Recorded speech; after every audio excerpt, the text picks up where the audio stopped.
Hello and welcome to SST only. So last time पे हमने dams के relation में चीज़ों को देखा था, उसके एडवांटेजेस और डिसएडवांटेजेस। आज जो हम टॉपिक स्टार्ट करने वाले हैं वो स्टार्ट करेंगे रेन वाटर हार्वेस्टिंग से। तो ज़रा समझिए, अब जो मल्टीपर्पज़ प्रोजेक्ट थे उसके डिसएडवांटेजेस भी काफ़ी ज़्यादा थे और काफ़ी ज़्यादा मूवमेंट भी स्टार्ट हो रहे थे। फॉर एग्जांपल नर्मदा बचाओ आंदोलन, Tehri dam movement and along with the others. तो इसकी वजह से यहाँ पे हमको एक ऑल्टरनेटिव देखना पड़ेगा। वो ऑल्टरनेटिव हमको यहाँ पे प्रोवाइड करवाता है एंशिएंट वाटर हार्वेस्टिंग सिस्टम, जो कि काफ़ी सेफ है। बिकॉज ये सोशियो यानी सोसाइटी और इकोनॉमिकली दोनों ही यहाँ पे फ्रेंडली है और साथ ही साथ यहाँ पे इन्वायरमेंट फ्रेंडली भी है। तो डैम की वजह से ऑल दो कुछ पॉजिटिव्स आ रहे थे, लेकिन उसके साथ अगर नेगेटिव्स भी आ रहे हैं और कोई जो पॉजिटिव है उसका जो नेगेटिव ज़्यादा है, तो जो पॉजिटिव है वो उसका इम्पैक्ट नल एंड वाइड हो जाता है। तो दैट इज द रीजन हमको एक ऑल्टरनेटिव की जरूरत है, वो है रेन वाटर हार्वेस्टिंग। अभी रेन वाटर हार्वेस्टिंग सर कब से स्टार्ट होगी, क्या ये कुछ न्यू फिनोमिना है? Answer is no. ये एंशियंट इंडिया से ही हमारे यहाँ पे एग्जिस्ट करता था, जहाँ पे हमने वेरियस हाइड्रोलिक स्ट्रक्चर्स को हम यूज़ करते थे, जैसे कि ऑलरेडी एंशियंट टाइम में मैंने आपको कुछ एग्जाम्पल्स बताए थे। अब अच्छा, ये चीज़ हमको शोकेस करते हैं कि एंशियंट टाइम पे हमारे पास इतनी अच्छी टेक्नोलॉजी थी, यहाँ पे एक एक्स्ट्रॉर्डिनरी ट्रेडिशन था जिसके थ्रू हम यहाँ पे वाटर को प्रिजर्व करते थे और जब टाइम आता था उसको तो हम यूज़ करते थे, और जब डिस्ट्रेस वाला टाइम आता था। इसके लिए अब ये जो मैंने आपको बोला कि एक्स्ट्रॉर्डिनरी ट्रेडिशन और साथ ही साथ यहाँ पे बहुत ही अच्छी टेक्नोलॉजी के बारे में बताता है। तो ये जो यहाँ पे रेन वाटर सिस्टम है जो एंशिएंट टाइम पे एग्जिस्ट करता था, दैट मीन्स यहाँ पे जो उनको इन डेप्थ नॉलेज थी कि कब बारिश होगी, कितनी होगी, कब ज़्यादा होगी, जो सॉइल टाइप्स है उसके लिए कौन सा यहाँ पे सिस्टम रिक्वायरमेंट है। फॉर एग्जाम्पल इरीगेशन के लिए रिक्वायरमेंट है तो हमको वाटर की हार्वेस्टिंग करनी पड़ेगी, जो हम इरिगेशन के लिए वाटर को बाद में यूज कर सकते हैं यहाँ पे। अब कौन से एरिया में कौन सा हमको हार्वेस्टिंग करनी है यहाँ पे बचे। अब हार्वेस्टिंग के लिए रेन वाटर यूज करना है, ग्राउंड वाटर यूज करना है, रिवर वाटर यूज करना है, या फिर फ्लड वाटर इरिगेशन यूज करनी है। जैसे कि हड़प्पन सिविलाइजेशन जो था वो फ्लड वाटर इरिगेशन करते थे। फॉर एग्जाम्पल अगर कोई रिवर में यहाँ पे फ्लड आ गई तो उसको डायरेक्टली वो चैनलाइज कर देते थे अपनी एग्रीकल्चर फील्ड में और उससे यहाँ पे एग्रीकल्चर करते थे। तो ये सारी चीजें जो बच्चे यहाँ पे हैं वो हमको ये बताती हैं कि सर एंशियंट टाइम पे ये जो हाइड्रोलिक स्ट्रक्चर्स होते थे जिसको हम यहाँ पे रेन वाटर हार्वेस्टिंग के नाम से जानते हैं, सर वो इन डेप्थ नॉलेज प्रोवाइड करवाते हैं सारी चीज़ों की जो अभी हमने डिस्कस किया। साथ ही साथ बच्चे यहाँ पे एक और चीज़ है जो बहुत ही इंपॉर्टेंट है कि सर ये जो एक वाटर हार्वेस्टिंग सिस्टम है वो लोकल इकोलॉजिकल कंडीशंस के अकॉर्डिंगली यहाँ पे मैनेज होता है, ना कि one size fits all approach यहाँ पे होती है एप्लीकेशन। समझिए बच्चे ये कैसे काम करेगा। फॉर एग्जाम्पल ये जो खादिन हमने बनाया है, एक तरीके से हमने स्टोन्स की एक दीवार बना दी है, जिसकी वजह से होगा क्या बच्चे, यहाँ पे वाटर स्टोर हो जाएगा, जिसको हम खादिन बंद बोलते हैं। ये कैचमेंट एरिया है कि जितना भी बारिश हो रही है उसको यहाँ पे आके स्टोर हो जाएगी। ठीक है। और उसकी वजह से यहाँ पे होगा क्या कि सर जो एग्रीकल्चर फील्ड है वहाँ पे जो मॉइस्चर है वो ट्रैप्ड हो जाएगा और लेटर ऑन इसको हम यूज कर सकते हैं। ठीक है। तो और ये भी एक इमेज है जो आप अपने रेफरेंस के लिए यूज कर सकते हैं। बच्चे अगर हम सेमी एरिड और एरिड एरियाज में देखेंगे, स्पेशली राजस्थान में कुछ पोर्शन है, बीकानेर, फलौड़ी, बाड़मेर, इन सारे हाउसेस में एक स्पेशल टैंक्स बनाया जाता है जिनको हम टंकास भी बोलते हैं, और इनका ऑब्जेक्टिव होता है कि कैसे हम जो रेन वाटर है उसको यूज़ करेंगे और वो लेटर ऑन हम ड्रिंकिंग के लिए हम अपने उस पर्पज़ के लिए यूज़ करेंगे। इसके लिए बच्चे ये टैंक्स बनाते हैं और कभी कभी तो काफ़ी ज़्यादा बड़े भी होते हैं। अब एक फलौड़ी में यहाँ पे एक हाउस है जहाँ पे बच्चे जो टैंक है 6.1 मीटर्स डीप है, 4.27 मीटर्स लॉन्ग है एंड 2.4 मीटर्स वाइड है, ताकि ज़्यादा से ज़्यादा वाटर को हम स्टोरेज करके रख सकते हैं। अब कैसे टंकास का जो यहाँ पे वाटर हार्वेस्टिंग सिस्टम है कैसे वर्क करता है बच्चे यहाँ पे, तो ये roof water rain water harvesting में आएगा। और जैसे मैंने आपको ये इमेज लगा रखी है, तो रूफ में आप क्या करोगे, एक इस तरीके का अरेंजमेंट प्रोवाइड करवाओगे जहाँ पे वाटर जो है वो स्टोर हो जाएगा बच्चे यहाँ पे, और उसके बाद एक चैनल प्रोवाइड करवाओगे सर। फाइनली यहाँ पे वाटर स्टोरेज यहाँ पे होगा, और इसके थ्रू आप क्या करोगे कि बच्चे एक फिल्टर लगाओगे, और फिल्टर के बाद जो मेन चीज आपकी है, मेन टैंक है जो कंक्रीट का बनाया हुआ है सर, वो यहाँ पे आपका स्टोरेज हो जाएगी।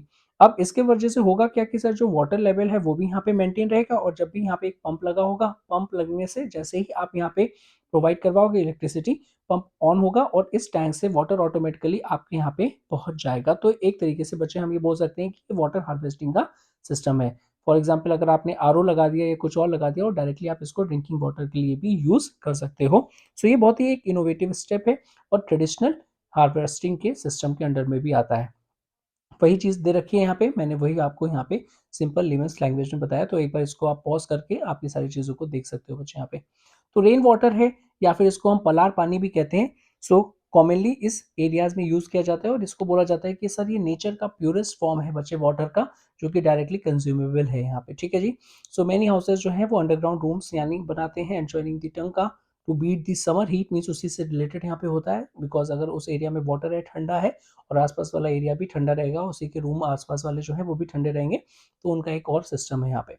अब वेस्टर्न राजस्थान की बात करेंगे तो जो roof top rain water harvesting system है बच्चे वो डिक्लाइन होता जा रहा है। क्यों? क्योंकि सर वहाँ पे डैम्स की वजह से कैनाल वाटर इजिली अवेलेबल है, तो लोग कोई अब यहाँ पे खर्चा नहीं करना चाहता, साथ ही साथ यहाँ पे अपने घरों को में इतना ज़्यादा यहाँ पे अंडरग्राउंड टैंक नहीं बनाना चाहते हैं, क्योंकि वाटर इजिली अवेलेबल है। एक टाइम था जब वाटर नहीं अवेलेबल थे उन एरियाज में, तो बहुत ही ज़्यादा रिक्वायरमेंट थी और उसका इकोलॉजिकल फायदा भी काफ़ी ज़्यादा था, ठीक है जी। तो some homes retain tankas for the better tasting water, कि उनको यहाँ पे जो वाटर नेचुरल सोर्स है वाटर का उसका टेस्ट काफ़ी अच्छा लगता है compare to the artificial water जो कैनाल से आता है। यहाँ पे artificial in the sense means जो बाहर से आता है यहाँ पे वाटर, उसकी हम यहाँ पे बात कर रहे हैं। Next is rooftop rain water harvesting, जो कि रूरल और अर्बन एरियाज में अगर हम अच्छे से यूज करेंगे तो वाटर को स्टोर और कंजर्व करने में हेल्प करता है। फॉर एग्जांपल मैसूर में जो विलेजेस हैं यहाँ पे एक गेंदतुर, उसमें जितने भी मोस्टली यहाँ पे हाउसेज हैं बच्चे, सब जगह रेन वाटर हार्वेस्टिंग सिस्टम लगा हुआ है और वो वाटर की रिक्वायरमेंट को फुलफिल करवाता है। अब टू इमेजेस दे रखी हैं कि सर ये जो roof top rain water harvesting system है इसके थ्रू आप जो हैंड पंप है उसको भी रिचार्ज कर सकते हो, कि जितना भी वाटर है आपने डायरेक्टली सर जो ग्राउंड वाटर यानी जो एक्वाफिर्स जैसे होते कहते हैं ना हम लोग, बोरिंग कितनी करवाएं जहाँ पे पानी मिलेगा, सर आपने इसी बोरिंग के थ्रू यहाँ पे जो रेन वाटर हार्वेस्टिंग जो आपने रूफ टॉप में किया है उसको यहाँ पे आप क्या कर सकते हो, रिचार्ज करवा सकते हो। सेम चीज यहाँ पे कोई वेल है और वो यहाँ पे सूखी पड़ी है, तो सर रेन वाटर के थ्रू वो भी रिचार्ज हो जाएगी, जो आप लेटर ऑन उसको यूज कर सकते हो। तो इस तरीके से traditional methods rain water harvesting system के लिए काफी ज्यादा इंपॉर्टेंट है। तो यहाँ पे आप देखोगे किस तरीके से बच्चे यहाँ पे सर ये पीवीसी पाइप यूज किया गया है, सर जो अंडरग्राउंड यहाँ पे वाटर टैंक है उसको रिचार्ज करने के लिए। तो ये सारी चीजें आपके एनसीईआरटी में मेंशन है, मैंने भी यहाँ पे लगा रखा है, तो आप एक बार पॉज करके पढ़ सकते हो। अदरवाइज सिंपली जो इंपॉर्टेंट चीजें हैं वही हम यहाँ पे रिवीजन में पढ़ रहे हैं। नेक्स्ट इज इंटरेस्टिंग फैक्ट की बात करेंगे तो roof top rain water harvesting Meghalaya के शिलोंग में काफी एक कॉमन प्रैक्टिस है।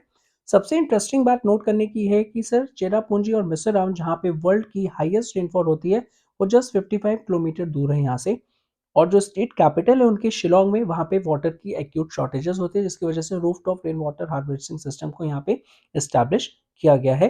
तो जरूरी नहीं है कि जहाँ पे ज्यादा बारिश होती है वहाँ पे शॉर्टेजेस नहीं हो सकती, ये इंटरेस्टिंग फैक्ट यहाँ पे देखने को मिलता है बच्चे यहाँ पे, ठीक है जी।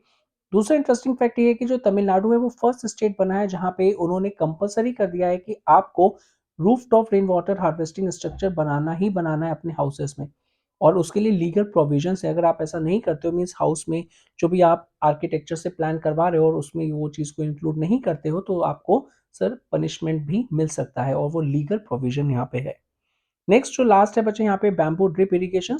तो मेघालय में 200 ईयर ओल्ड एक सिंपली बैम्बू इरिगेशन सिस्टम है बच्चे, जहाँ पे बैम्बू के यहाँ पे सर यूज करके उसको इरिगेशन की जाती है। इस तरीके से आप इमेजेस में देख रहे होगे, अलग अलग तरीके से बैम्बू के चैनल्स बनाए जाते हैं और फाइनली यहाँ पे जहाँ पे एग्रीकल्चर की फील्ड होती है उसको वहाँ पे ले जाया जाता है। तो ये काफी एक इंटरेस्टिंग फिनोमिना जो अभी भी प्रैक्टिस होता है। तो इस तरीके से हम बोल सकते हैं कि सर डैम्स ऑल्दो काफ़ी ज़्यादा प्रॉब्लम्स भी क्रिएट कर सकते हैं, ऑल्दो यहाँ पे इनके पॉजिटिव्स भी हैं, नेगेटिव्स भी हैं, लेकिन कहीं न कहीं जो अभी भी एंशिएंट ट्रेडिशंस का यहाँ पे जो चला आ रहा है रेन वाटर हार्वेस्टिंग सिस्टम, वो इकोलॉजिकल फ्रेंडली है, सर लोकल फ्रेंडली है, मीन्स लोकल एरियाज़ में जो आपकी रिक्वायरमेंट है उसको फुलफिल करेगा, और उसकी वजह से किसी को भी कोई प्रॉब्लम नहीं हो सकती, और उसकी जो बेनिफिट है वो ज़्यादा है और जो नेगेटिव कॉन्सिक्वेंसेस है वो बिल्कुल ही नेग्लिजिबल है। इवन जो कॉस्टिंग है वो भी काफ़ी ज़्यादा लेस है। Okay, so with this we able to complete our chapter water resources, और मैप का सेक्शन ऑलरेडी पूरा का पूरा अपलोड हो चुका है, तो आप जाके देख सकते हैं। Please do like share and subscribe, and thank you very much for watching this. Have a good day and stay safe and keep studying.